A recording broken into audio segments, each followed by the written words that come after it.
This vegan, David Rams, is having a debate with a non-vegan, and we can see that the agreed topic of the debate is diet and health. But the vegan decided to poison the well and to discredit the other person from the start. I thought we could have some kind of reasonable debate, reasonable discussion. And even though your videos suggest otherwise, that's not going to be possible, to be honest. If anyone wants to see what I'm talking about, go watch some of your videos, right? But I started to look at some of the comments, right, over the last year or so. And let's just say there were a few that made me really dubious as to whether or not we could have a normal conversation. I'm going to run through them now, and I'm going to, I just want to get you to either explain these away or at least help us understand what the hell's going on. Right. So, sure. These comments all seem to pertain towards women and women being incapable of a lot of things, according to you. So, in this one, we've got. This went on for almost 10 minutes, and here we can clearly see what was his intention. I'm glad you've died on that hill because, I mean, it's not well, I'm not glad, actually. It's pretty fucking sickening, but at least we know we're off to this kind of start and we know that the kind of how the rest of this is going to go. And what I'm also curious about... I don't agree with that. What you've done, basically, is try to set me up for the rest of this. Oh, no, mate. I'm just not allowing you. I'm just not allowing you to position yourself as some kind of logical, reasonable person when you're clearly not. Well, and the way you talk in your last interview I saw, last debate, seemed like you were a really calm, rational, reasonable person. But then I looked through your comments, and it's clear that you're not. So I'm just not letting you get away with it, mate. That's the difference here. I'm holding you accountable for the shit you say in the comments section, and you should be more careful with what you say if you don't want to be held accountable for it. That's the lesson to take away. So, I'm not trying to back you into a corner. I'm just making sure people know what we're talking about here. That's flat out poisoning the well fallacy. What the other guy believes or what he said has nothing to do with the topic of the debate. The vegan was setting him up right from the start. Of course, in that circle jerk, no one objected to the blatant bad faith arguing, not even those supposedly logical vegans. But what goes around comes around. Some other toxic vegans made a jump on him with a question he didn't want to answer.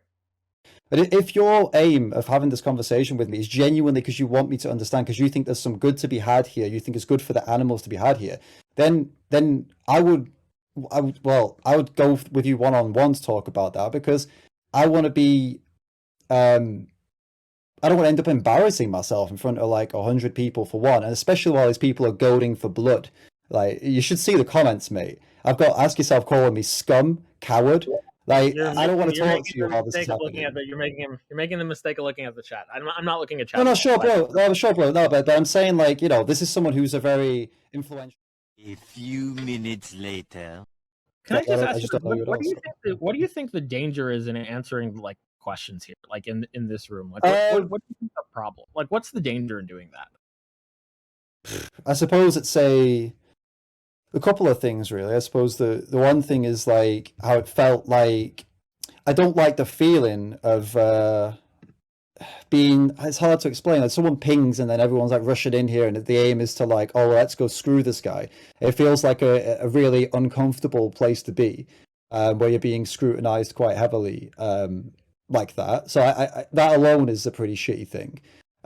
Which obviously you don't. I know you don't get that, but I'm being totally honest with you here, man. I mean, at the end of the day, I'm not a emotionless robot. I'm not going to pretend I am. It doesn't feel very good. It doesn't make me feel like having a conversation under these circumstances, which I don't know if you can understand or appreciate, but it is what it is. I didn't agree to be in here.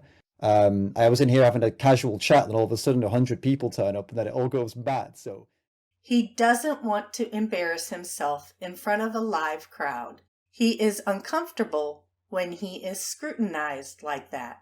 He has feelings. He doesn't like when someone wants to screw with him, and he didn't agree to that, so on and so forth. But he does that to others, like to the non-vegan from the beginning. But that's not all. He got so butthurt over it that he filed a complaint and took down the video. You truly are an asshole. Now let's address the cancer in the vegan movement, which are debate me bro vegans. Rams explicitly said that he doesn't want to talk about it at that moment and that they would talk about it in private, which the other vegans seemingly agreed with, but still proceeded to bait the answer from Rams. He could have just stopped there and possibly had a conversation in private, but that's not the way of a Discord debate me bro. Let's go back to poisoning the well. This vegan is making a review of the debate from before, and she flat out said she doesn't care if Rams committed a logical fallacy. I've not said whether or not it's poisoning the well. What I'm saying is, like, I don't care. Like, I really don't care. Like, when someone is being that emotive and that ridiculous, like, I feel like you can deploy some tactics and play around with them. I don't think this whole debate thing where you have to go in and you have to sit there and, like, the only time I genuinely do that, and I genuinely think that has to be the case, is if you're doing it formally. These aren't formal when you're going online and stuff like that. I'd prefer to not, unless they're actually a dickhead. Then, like, fine. But it's not something that I'm like, oh no, he didn't do that. No. You can call it poisoning the well if you want to. I think it was warranted.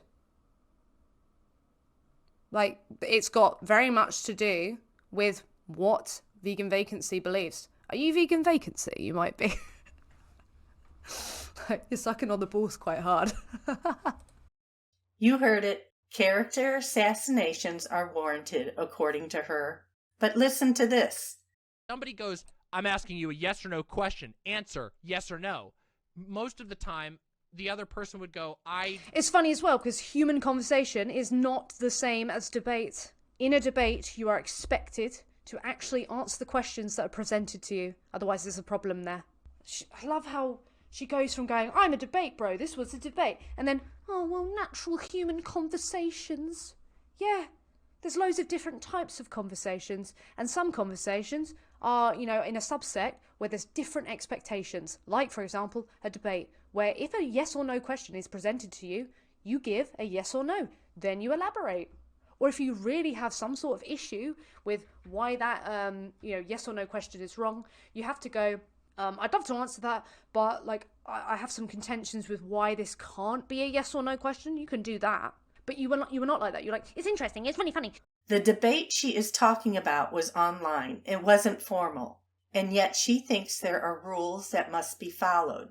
It's funny how that goes. But that's not all. Yeah, hell yeah. Chud Logic had some serious fun with your debate, and Imp chatted you for poking fun at him at the end. Yes, at the very end of the conversation, I accused him of supporting child abuse.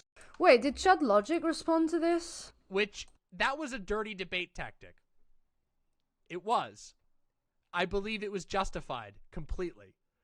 By the point that I was at... So it's justified, a dirty debate tactic is to call him a child rapist. Why would you use, like, that sort of topic as, like, a dirty debate tactic?